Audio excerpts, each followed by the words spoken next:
తాకట్లో ఉన్న మీ బంగారాన్ని విడిపించి ఆ రోజు ఆన్లైన్ రేటుకి కొంటాం. Sharma gold company. నమస్కారం, వెల్కమ్ టు సుమన్ టీవీ. నేను గీతాంజలి. ప్రస్తుతం మనం శ్రీ శ్రీ శ్రీ ఆనంద శివకామేశ్వరి సన్నిధానంలో ఉన్నామండి. మనతో పాటు ఉన్నారు మాతాజీ శ్రీ శ్రీ శివకామేశ్వరి ఆనందమయ్య అమ్మ.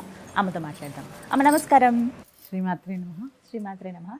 అమ్మ, బలిపాడ్యమే అలాగే యమద్వితీయ, ఇవి రెండు కూడా పండగలే అవును కదా. దీపావళి క్రమంలో వచ్చే 4-5 రోజులు ఇవి. అవును. మరి ఈ రోజున ఏంటమ్మా విశేషంగా ఏం చేయాలి, అసలు విధి విధానాలు ఏమైనా ఉన్నాయో తెలియచేయండి. తప్పకుండా తెలియజేస్తాను. సుమన్ టీవీ వీక్షిస్తున్న ప్రేక్షకులందరికీ శ్రీమాత్రే నమః. బలిపాడ్యమి శుభాకాంక్షలు. దైత్యరాజు అయినటువంటి బలిచక్రవర్తి భూమి మీదకు వచ్చే రోజు కాబట్టి దానికి గుర్తుగా ఈ బలిపాడ్యమిని మనం జరుపుకుంటాము. ఈ రోజు నుంచి కూడా కార్తీక స్నానాలు ప్రారంభం కదా. దీపాలు ఎక్కడి నుంచి రోజు పెట్టుకుంటాం కాబట్టి స్నానాల గురించి ప్రత్యేకంగా చెప్తున్నానమ్మా. విశేషమైన రోజుల్లో సోమవారమో పౌర్ణమియో ఇట్లాగే స్నానం చేయండి. ముఖ్యంగా స్త్రీలు రోజు తల తడపవలసినటువంటి పని లేదు.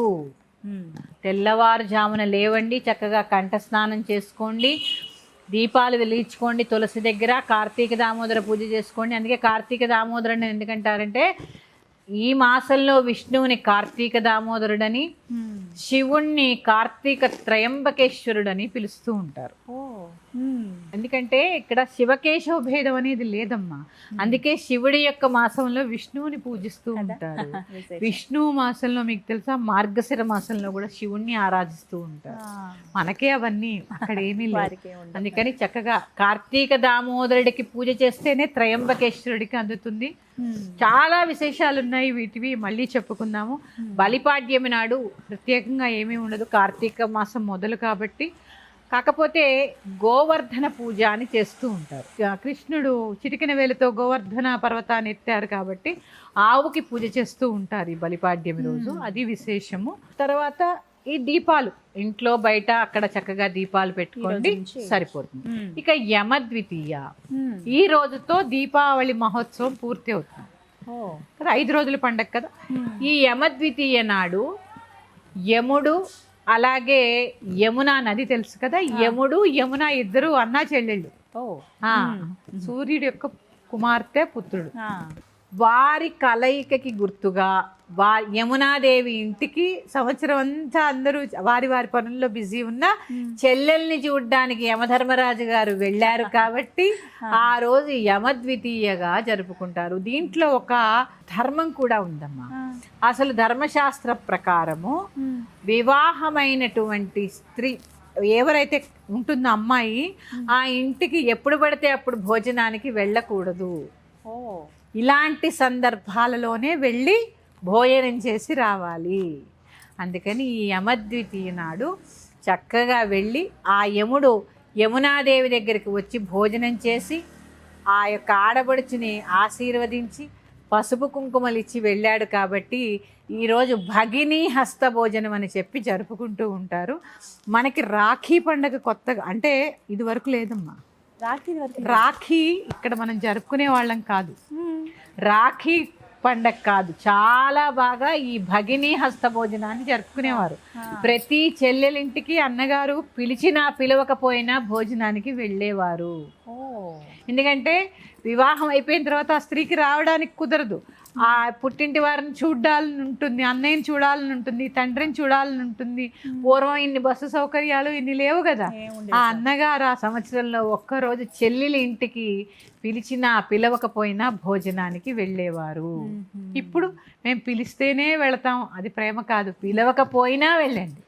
వారు ఏ సమస్యలో ఉన్నారో, వారే పనుల్లో మర్చిపోయారు, మీరు కూడా మర్చిపోకుండా పిలవండి. చక్కగా ఆ రోజు ప్రత్యేకంగా మీ అన్నగారు ఉంటే అన్నగారు, తమ్ముడైతే తమ్ముడు, చక్కగా వెళ్ళి పిలవండి. మీరు ఆడబిడ్డ ఇంటికి వెళ్ళి చక్కగా పసుపు కుంకుమలు ఇచ్చి సత్కరించండి. ఆడబిడ్డ అంటే ఇంటికి మహాలక్ష్మి అండి, అది గ్రహించండి. ఈరోజు మాత్రం భగినీ హస్త భోజనాన్ని తప్పకుండా అందరూ చెయ్యండి. ఇది అమ్మ, ఈ రోజుతో దీపావళి పండుగ పూర్తి అవుతుంది ఈ కార్యక్రమంతో. ఇక్కడ చిన్న సందేహం అమ్మ, ఇప్పుడు ధనత్రయోదశి రోజు అమ్మవారి పూజలో స్టార్ట్ చేసాం, లక్ష్మీ అమ్మవారి ఫోటో పెట్టుకుని ఇలా చేస్తారు చాలా మంది. మరి ఈ రోజున అమ్మవారికి ఉద్వాసన పలకొచ్చా? ఉద్వాసనే ఉందమ్మా అమ్మవారికి రోజు అసలు ప్రతిరోజు కూడా చక్కగా లక్ష్మీ అష్టోత్తరం చదువుకోండి. దీనికి ఏమి అంటే మీరు ఒకటి కలశం అది పెట్టారనుకోండి, నేను నిన్న చెప్పాను దీపావళి రోజు ఇది పెట్టుకోండి అని, ఆ రోజు కొంచెం మరుసటి రోజు తీసేయచ్చు, ఉద్వాసం చెప్పేయచ్చు. చాలా బియ్యమును ఆ బియ్యం తెచ్చి మళ్ళీ బియ్యం డబ్బాలో పోసేసుకోండి. ఇలా బోర్లు ఇచ్చేయకూడదు కొన్ని, అందులో దాంతో సహా బియ్యంలో పెట్టేసేయండి, అంతే పెట్టేసేయండి. ఏవైతే పూజ చేసుకున్నారో 108 కాయిన్స్ చక్కగా ఒక పసుపు రంగు వస్త్రంలో కట్టి, ఎరుపు రంగు వస్త్రంలోనూ దాంట్లో 2 యాలకులు, 2 ఇలాచీలు, 2 లక్ష్మీ గవ్వలు, 2 గోమతి చక్రాలు వేసి రోజు ధూపం వేసి చక్కగా దేవుడి మందిరంలోనో లేదంటే బీరువాలోనో పెట్టుకోండి. బీరువాలో పెడితే ప్రతి శుక్రవారం చక్కగా ధూపం వేయండి, చాలు. మళ్ళీ వచ్చే సంవత్సరం వాటితో పూజ చేసుకోవచ్చు, మళ్ళీ వాటితోనే పూజ చేసుకోవచ్చు. ఇక ఈ రోజు అంటే ప్రత్యేకంగా ఫోటో పెట్టి కలశం పెడితేనే ఆ రోజున కదపచ్చు. 5వ రోజు లేదు అంటే 5వ రోజునే కదమ్మా, దీపావళి అయిన మరుసటి రోజు, కార్తీక మాసం మొదటి రోజు కదపచ్చు, శుక్రవారం కాకుండా. ఈ దీపావళికి ప్రత్యేకంగా అనుమానం ఉంది, అక్టోబర్ 20-21 సోమవారం రోజే దీపావళి. ఎందుకంటే పౌర్ణమి కానీ అమావాస్య కానీ రాత్రి ఎందు ఉండాలి, అప్పుడే పండగ కదా. దీపావళి అమావాస్య రాత్రి కదా మనం చేసుకునేది, రాత్రి ఎందు ఉండాలి కాబట్టి సోమవారమే దీపావళి, మంగళవారం కాదు. అందుకని ఈ ఏదైతే సోమవారం పూజ చేసుకుంటారుగా, మరుసటి రోజు మంగళవారం వచ్చింది, మంగళవారం ఉంచేసి బుధవారం నాడు కదపండి. అంటే యమద్వితీయ ఆ రోజున కదిపితే సరిపోతుంది. కదిపి మీరు చెప్పినట్టుగా కలిపేసుకుని పూజ చేసేవాళ్ళు పూజ చేసుకోవచ్చు, బీరువాలో భద్రపరచుకోవచ్చు. ఈ విధంగా 5 రోజుల దీపావళి పండుగ ముగిసినట్టే. అవునమ్మా, చక్కగా వివరించారమ్మా, ధన్యవాదాలు. శ్రీమాత్రేనమ్మా.